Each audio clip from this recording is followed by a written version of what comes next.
Chapter 50. Tom Granger slammed his fist down on the ops console. "Get the picture back," he cried, leaning over McAllister. Dr. McAllister shook his head. His fingers ran over his keyboard faster than they could follow as he continued to fight Corny. "I can't," he replied. "He's cut off from Wolf Boy God." Dr. Meyer Brandis looked over from her workstation, an expression of dread on her face. "Jesus, Rory," she hissed. "Is Oliver dead?" "I don't think so," Dr. Wang said.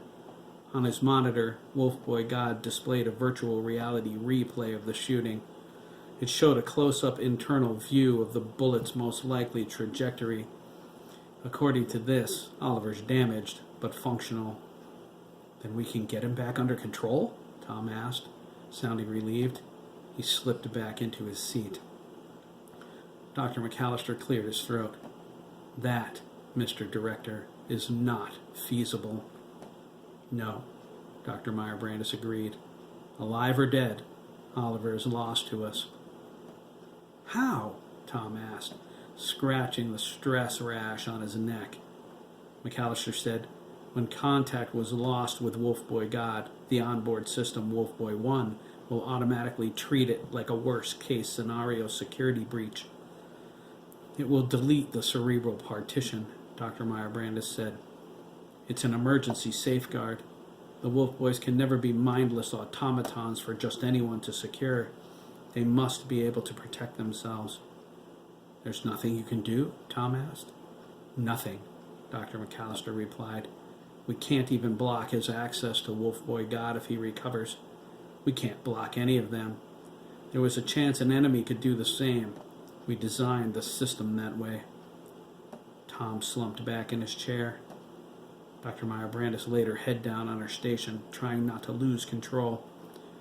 All her work, a lifetime of preparation, gone. Just like Project Eve and the Omega Wolves. It fell apart so quickly, too. How did the boys discover what they are? Darcy? Tom picked up the phone. Dr. Meyer Brandis glared at him as he dialed the number. She didn't know who it was, but it wasn't Central Services. "This is Granger," he said to the person on the other end of the phone. "I want 5 men for a snatch and grab. I'll fax you the picture of who they're looking for. He's tagged with a tracking module. Follow the Alpha 6 frequency. He'll be on the move, but once he's stationary, tranquilize him if you have to, but I want him alive." "The boys know it all now, don't they?" Dr. Wang asked. "Let there be no doubt about that," Dr. McAllister sighed, still typing. "McAllister," Tom barked, scribbling a number down on a scrap piece of paper and holding it out to him. "Fax a photo of Oliver to this number. We'll find him." Dr. Wang reached over and took the paper when Dr. McAllister ignored him. "Rory can't stop," he said. "Corny is trying to invade the system. I'll send the fax." "To what end?" Dr. Meyer Brandis cried, standing up. "Don't you understand? We've lost him.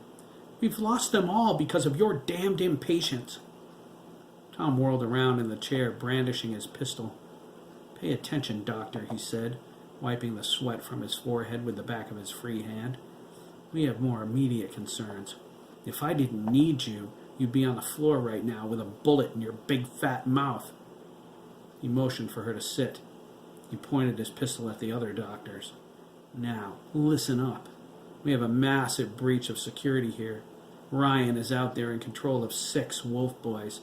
Do you know what that means?" Dr. Wang replied, "They'll be coming back." Dr. McAllister grunted his agreement. "You can bet on it, Doctor," Tom said. "From their expressions, they'll want all of our hides, get it?" Dr. Wang gasped. They turned to him. "I faxed the picture," he said, "but that was it. We are cut off from the outside." Tom pulled his smartphone out of his pocket. It had no signal. "Cut off?" Dr. Meyer Brandis asked. She checked hers. It was likewise dead. "Even the phones?" "Everything," Dr. McAllister exclaimed, typing wildly. "Phones, satellite, radio, internet, cell service. It's all gone. He turned to them. It's corny. He's using Wolf Boy God to isolate the complex. Brilliant, Dr. Wang said. Can you override? Tom asked. No, sir, Dr. McAllister replied, shaking his head. Wolf Boy God has blocked my access to every outside system. Tom crossed his arms. Ryan. It has to be him. He's making sure I don't call in reinforcements. He's coaching them. I don't think so, Dr. McAllister said. You forget how well the boys are trained. They don't need a coach. The colonel is no doubt still incapacitated by the emergency sedation system, Dr. Wang said.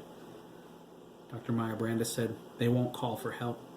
Tom's authority is absolute.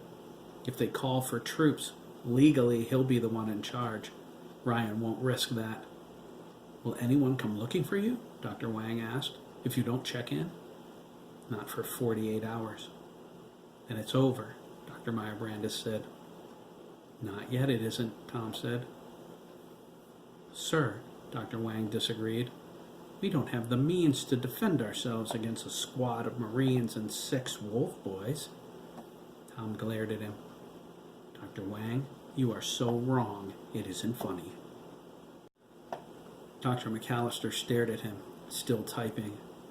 He thought, what is wrong with this man?